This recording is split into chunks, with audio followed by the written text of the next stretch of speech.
नमस्कार, शंखनाद में आपका स्वागत है। मैं हूं आपके साथ अर्पिता आर्य। चेहरा तैयार, कौन बनेगा सरदार? जी हां, गुजरात और हिमाचल में चुनावी तारीखों के ऐलान के साथ ही हर पार्टी ने पूरा जोर लगा दिया है। आपको बताएंगे चुनावी हलचल से जुड़ी खबर। आज आम आदमी पार्टी ने अपने गुजरात के सीएम चेहरे का ऐलान किया। केजरीवाल ने दावा किया कि यह चेहरा गुजरात का अगला मुख्यमंत्री होगा। वहीं बीजेपी और कांग्रेस में भी टिकट को लेकर मंथन का दौर जारी है। कैसे गुजरात में शुरू हो चुका है सियासी संग्राम, आइए देखते हैं।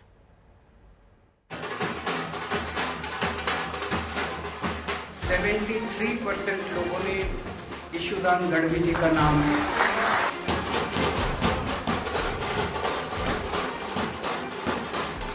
गुजरात में सीएम चेहरे के लिए ईशुदान गढ़वी के नाम के ऐलान के साथ केजरीवाल का ये बड़ा दावा उस रणनीति का हिस्सा है जिसके तहत वो चुनाव प्रचार को आगे बढ़ा रहे हैं। बीजेपी के 27 साल के शासन के जवाब में आम आदमी पार्टी को सबसे मजबूत विकल्प बता रहे हैं। गुजरात में चुनावी तारीख के ऐलान के एक दिन बाद ही केजरीवाल ने ईशुदान गढ़वी को सीएम पद का प्रत्याशी बता दिया। गुजरात में बदलाव की सियासत वाले नारे के साथ नए चेहरे पर दांव लगा दिया। आज हम आम आदमी पार्टी का सीएम कैंडिडेट अनाउंस नहीं कर रहे, आज हम गुजरात के अगले सीएम का नाम अनाउंस करने जा रहे हैं। जनता ने खूब जम के वोटिंग की है। हमारे पास लगभग 16,48,500 के करीब रिस्पांस आए, सारे मिला के सब तरीके से, और उनमें 73% लोगों ने ईशुदान गढ़वी जी का नाम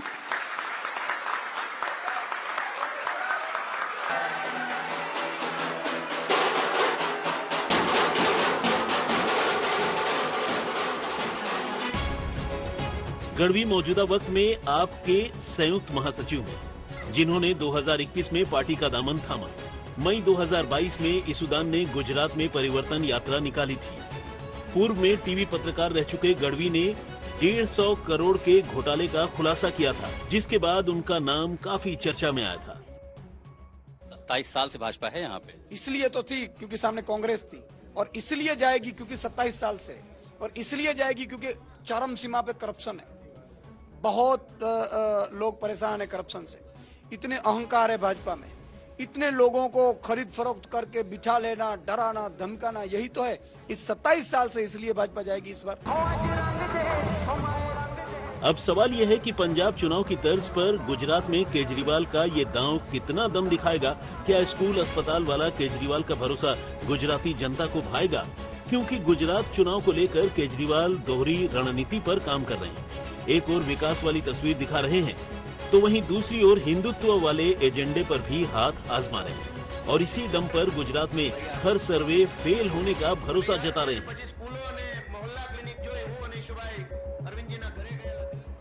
जब हम पहली बार दिल्ली में पहली सरकार बनाई थी, हमारी 28 सीट आई थी, तो ये कोई भी सर्वे हमें एक भी सीट नहीं दे रहा था, और हमारी 28 सीट आई और हम जीत गए। गुजरात के अंदर ये सारे सर्वे फेल होंगे, आज आप लिख लीजिए, सारे सर्वे फेल होंगे और गुजरात के अंदर आम आदमी पार्टी की सरकार बनेगी। सीएम प्रत्याशी के तौर पर गढ़वी के नाम के ऐलान के साथ केजरीवाल ने ओबीसी चेहरे पर भी दांव खेला, जिसकी आबादी गुजरात में 52% के करीब है। अल्पेश कथेरिया, गोपाल कालिया जैसे कई पाटीदार नेता पहले ही आम आदमी पार्टी में शामिल हो चुके हैं। ऐसे में साफ है कि केजरीवाल सारे समीकरणों को ध्यान में रख रहे हैं। पंजाब में इनकी सरकार आई, 3 महीने में 70 से ज्यादा लोगों की हत्याएं हो गई। 3 महीने में 70 से ज्यादा लोगों की हत्याएं, कानून व्यवस्था चरमरा गई, और वही हाल ये हिमाचल का करना चाहते हैं, वही हाल ये गुजरात में जाना चाहते हैं। ये लोग अराजकता के प्रतीक हैं। गुजरात में आम आदमी पार्टी ने अपना दमखम लगा दिया है। बावजूद इसके बीजेपी गुजरात में बड़ी जीत का भरोसा जता रही है। पीएम मोदी की लोकप्रियता से चुनावी विजय का दम भर रही है। ये लड़ने गए उत्तराखंड में 69 सीट्स पर लड़े, 65 सीट्स पे राहुल जी जमानत जब्त हो गई। गोवा में गए 39 में से 35 सीट्स पे राहुल जी जमानत जब्त हुई। ये बैनर पार्टी है, हम कैडर बेस्ड पार्टी। मीडिया में बने रहने के लिए इस तरीके की एक्टिविटी वो करते रहते हैं। राज्य में चुनाव की तारीखों के ऐलान के बाद रविवार को पीएम मोदी गुजरात का दौरा करेंगे। इस दौरान पीएम भावनगर, सुरेंद्रनगर और वलसाड में रैली को संबोधित करेंगे। चुनाव से पहले भी पीएम मोदी कई बार गुजरात का दौरा कर चुके हैं। राज्य को कई बड़ी सौगात दे चुके हैं। હોબાળા કરવાનો જે કોન્ટ્રાક્ટ છે, ગાળો ભાંડવાનો જે કોન્ટ્રાક્ટ છે, એ એમણે આઉટસોર્સ કરી દીધો છે, બીજાને આપી દીધો છે. આ કામ તમે કરો, આખું ગુજરાતનું વાતાવરણ ડોળો, હોબાળા કરો, ચીચિયારીઓ પાડે, ગંદુ બોલો, એ કામ એમને સોંપ્યું છે અને ગામડામાં જઈને બેઠું કામ એમણે ચાલુ કર્યું છે. उधर कांग्रेस भी गुजरात के प्रत्याशियों के नामों पर मंथन कर रही है। प्रदेश में बीजेपी से सीधी लड़ाई की बात कह रही है। चौंकाने वाले परिणाम गुजरात से आपको देखने को मिलेंगे। कांग्रेस पार्टी ने बहुत मेहनत की है, प्रधानमंत्री जी वहां हैं, इसीलिए परसेप्शन बन रहा है उनका, धरातल पे कुछ नहीं है। ऐसे ही आम आदमी पार्टी और एमआईएम का कोई धरातल पे कुछ नहीं है। गुजरात में 1 और 5 दिसंबर 2 चरणों में चुनाव होने हैं। अब हर दिन बढ़ने के साथ यहां चुनावी लड़ाई बढ़ेगी। आपके सीएम प्रत्याशी के नाम के ऐलान के बाद सियासी जंग आगे बढ़ेगी। अहमदाबाद से गोपी घांघर के साथ आज तक ब्यूरो। गुजरात के बाद अब बात हिमाचल की, जहां आज बीजेपी की ओर से जेपी नड्डा ने मोर्चा संभाला, तो वहीं कांग्रेस की ओर से प्रियंका गांधी ने रैली की, जहां जमकर एक दूसरे पर हमलों की बौछार हुई, तो वहीं वादों का पिटारा भी खोला गया। प्रधानमंत्री बने, उन्होंने आपको इकोनॉमिक पैकेज दिया था कि नहीं दिया था? दिया था कि नहीं दिया था? डैमों की झड़ी लगी थी कि नहीं लगी थी? और दुख के साथ कहना पड़ता है कि जब कांग्रेस पार्टी की सरकार आई तो वह इकोनॉमिक पैकेज हमसे ले लिया गया। कांग्रेस लेने वाली बनी, हम देने वाले बने। एक समय में पाकिस्तान हमारे ऊपर अटैक करता था, पुंछ में अटैक होता था, तार जाती थी नगरोटा को, नगरोटा तार भेजता था चंडी मंदिर को, चंडी मंदिर तार भेजता था दिल्ली को, और दिल्ली बोलता था इंतजार करो। मोदी जी का राज आया है। उधर अनुराग ठाकुर ने भी हिमाचल में आप और कांग्रेस को पूरी तरह से नकार दिया। अनुराग ठाकुर ने कहा कि पहाड़ की जनता बीजेपी के साथ है। प्रियंका जी, राहुल जी जो यात्रा कर रहे हैं वो भारत के टुकड़े टुकड़े करने वाली गैंग के साथ कर रहे हैं, इसलिए शायद आप उस यात्रा में नहीं जुड़ी हैं, या भाई ने बहन को याद ही नहीं किया है। ऐसा क्या कारण है कि भाई बहन की बन नहीं रही, या उसको यात्रा में चाहते नहीं है? क्या कारण है कि 1.5 महीना हो गया वो वहां कहीं दिखी नहीं? हिमाचल की जनता बहुत समझदार है और केजरीवाल जी को थोड़ी समझ आ गई थी। हिमाचल की दुकान काफी पहले बंद करके चले गए। कल आए थे तो आते ही सिर फोड़ के गए हैं बहुत सारे लोगों का। सोलन में जो हुआ वो देवभूमि में इस तरह से चुनाव नहीं होते हैं जी। आपने तो कई चुनाव कवर किए, कहां लाठियां चलती, कहां घूंसे चलते हैं, कहां सिर फोड़े जाते हैं। ये केजरीवाल जी ऐसी संस्कृति हिमाचल प्रदेश में लेकर आ रहे हैं जहां लड़ाई झगड़े फसाद का काम है। दिल्ली में नगर निगम चुनावों की तारीखों का ऐलान हो गया है। दिल्ली एमसीडी चुनाव की वोटिंग 4 दिसंबर को होगी और 7 दिसंबर को नतीजे आएंगे। दिल्ली चुनाव आयुक्त विजय देव ने प्रेस कॉन्फ्रेंस में बताया कि दिल्ली में 7 नवंबर से नामांकन शुरू हो जाएंगे और 14 नवंबर को नामांकन की आखिरी तारीख होगी। नामांकन पत्र की 16 नवंबर तक स्क्रूटनी होनी है। नामांकन पत्र वापसी की आखिरी तारीख 19 नवंबर होगी। 4 दिसंबर को सुबह 8 बजे से शाम 5 बजे तक दिल्ली नगर निगम चुनावों के लिए वोट डाले जाएंगे। The date of poll, if necessary, as is always mentioned, is 4th of December, which is Sunday. And the counting of votes will be done on 7th of December, which will be Wednesday. And the completion of the entire electoral process will be done by 15th of December, which is Thursday. Delhi में MCD चुनाव के ऐलान के साथ ही सियासत तेज हो गई है। हर पार्टी अपने मुद्दों के साथ मैदान पर उतरने के लिए तैयार है।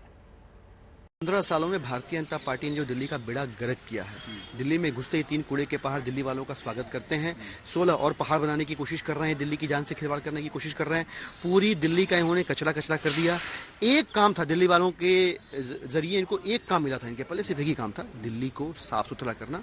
भारतीय जनता पार्टी 15 साल में वो भी न कर पाई, लिहाजा भारतीय जनता पार्टी लाख कोशिश करे कि इधर उधर लेके जाए मुद्दे को, पर दिल्ली वालों के लिए तो कूड़ा कचरा सबसे बड़ा मुद्दा है चुनाव में, और दिल्ली वालों के लिए इस बार मौका है भारतीय जनता पार्टी के 15 साल के कुकर्मों का हिसाब करने का।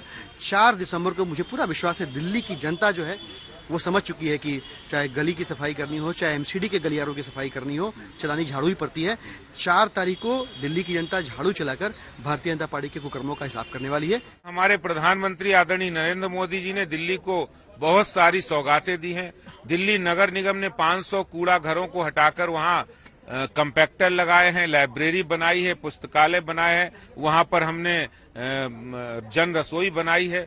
दिल्ली नगर निगम के कामों के आधार पर, प्रधानमंत्री द्वारा दी गई दिल्ली की सौगातों के आधार और कार्यकर्ताओं के सेवा के आधार पर हम दिल्ली की जनता का विश्वास, प्यार और समर्थन जीतेंगे और भारतीय जनता पार्टी पुनः चौथी बार हम दिल्ली की नगर निगम में हम पूर्ण बहुमत के साथ आएंगे। पिछली बार से ज्यादा सीटों के साथ और ज्यादा ताकत के साथ हम वापसी कर रहे हैं।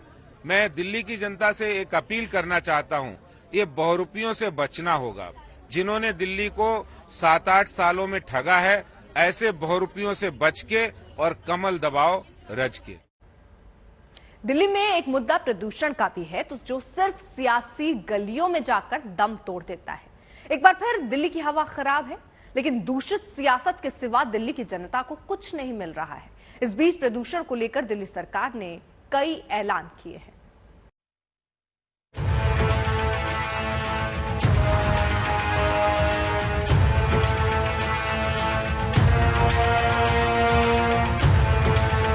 अब कैसे कहें कि दिल्ली की आबो हवा बहुत ही साफ है।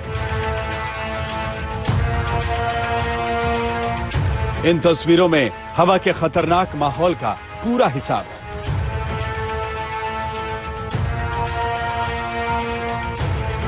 इस माहौल में घुटता है लोगों का दम, क्योंकि सांस आती है कम। जहरीली हवा से सीने में जलन भी होती है और प्रदूषण आंखों में आंसुओं का तूफान भी ले आता है।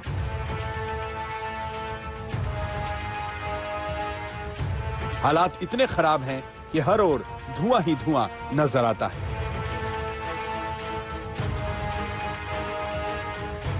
साल दर साल की तरह दिल्ली की सांसों पर संकट इस बार भी छा गया है। दिल्ली की हवा में प्रदूषण वाला संकट गहरा गया है। यूं तो हालात बेकाबू होने का सिलसिला सोमवार से ही शुरू हुआ, पर शुक्रवार आते आते प्रदूषण का शिकंजा और गहरा हो गया। बिगड़ती स्थिति को काबू करने के लिए दिल्ली सरकार को आगे आना पड़ा। हवा में प्रदूषण के स्तर को कम करने के लिए कदम उठाने पड़े। तो दिल्ली में कल से हम प्राइमरी स्कूल्स बंद कर रहे हैं, प्राइमरी क्लासेस बंद कर रहे हैं जब तक स्थिति में सुधार नहीं हो जाता। और ऑड इवन के ऊपर विचार चल रहा है कि ऑड इवन करने की जरूरत है। अगर जरूरत होगी तो ऑड इवन को लागू किया जाएगा। प्रदूषण की मार से दिल्ली के लोग आह भर रहे हैं, तो माननीय भी राजधानी की गैस चैम्बर बनने की बात कर रहे हैं। बैठक में सभी राज्य के अधिकारीगण या मंत्रीगण उपस्थित थे। आज भी ये कार्यशाला यहाँ संपन्न हो रही है। इससे पहले भी समय समय पर केंद्र राज्यों के साथ इस मामले में चर्चा करता रहा है, और भी कोई चर्चा करना चाहे तो केंद्र सरकार की ओर से आमंत्रित है। इस बार जैसे हालात शायद कभी नहीं थे। अरविंद केजरीवाल जी को भी मालूम होगा कि इस बार पिछले कई दिनों से आंखों में सड़क पे निकलने में जलन हो रही है। लोगों में सुबह वॉक करने में हम लोग करते हैं तो सांस फूलने लग रही है। मुझे लगता है कि गैस चैम्बर से भी ज्यादा खतरनाक स्थिति में पहुंच गया है जो स्थिति दिल्ली की है। इस बीच दिल्ली सरकार तमाम सख्ती बरत रही है। प्रदूषण कम करने की कोशिशें की जा रही हैं। दिल्ली सरकार के जो दफ्तर हैं 50% वर्क फ्रॉम होम करेंगे। प्राइवेट दफ्तर हैं उनके लिए भी हम एडवाइजरी जारी करने जा रहे हैं कि वो भी इसको फॉलो करें। बाहर से जो ट्रक आ रहे हैं उन पर भी एसेंशियल सर्विस, सीएनजी और इलेक्ट्रिक को छोड़ के प्रतिबंध रहेगा। दिल्ली के अंदर जो छोटे डीजल के वाहन है उसमें भी एसेंशियल सर्विसेज को छोड़ करके प्रतिबंध रहेगा। आज हमको, आपको, सबको हमारी सांसें भारी चल रही हैं और इसके बावजूद भी जब केंद्र के पर्यावरण मंत्री को कहना पड़ गया कि दिल्ली गैस चैम्बर बन चुकी है, उसके बाद भी दिल्ली के मुख्यमंत्री को दिल्ली को बचाने की चिंता नहीं है। वो एक प्रेस कॉन्फ्रेंस करके फिर एक नई तारीख दे करके वो निकल चुके हैं चुनावी दौरों पर। दोनों बीजेपी और आम आदमी पार्टी क्रिमिनल एक्ट कर रही हैं, गैस चैम्बर में डाल रही दिल्ली के लोगों को। अगर ये कोई मौत होती है तो इसकी जिम्मेदारी इन दोनों पार्टियों की है। उधर उपराज्यपाल लगातार पंजाब सरकार पर सवाल उठा रहे हैं, पराली को दिल्ली एनसीआर के प्रदूषण की बड़ी वजह बता रहे हैं। तो वहीं बीजेपी भी केजरीवाल से सवाल कर रही है, प्रदूषण को कम करने के लिए किए गए उपायों के बारे में पूछ रही है। प्रदूषण की मार सिर्फ दिल्ली के लोगों को ही नहीं सता रही, आसपास के शहरों में भी कहर ढा रही। दिन बढ़ने के साथ लोगों की सांसों पर संकट गहरा जाता है और अब दिल्ली के प्रदूषण का मामला सर्वोच्च अदालत में भी पहुंच चुका है। दिल्ली से अमित भारद्वाज के साथ पंकज जैन, आज तक। आज तक HD, सबसे तेज, सबसे ज्यादा।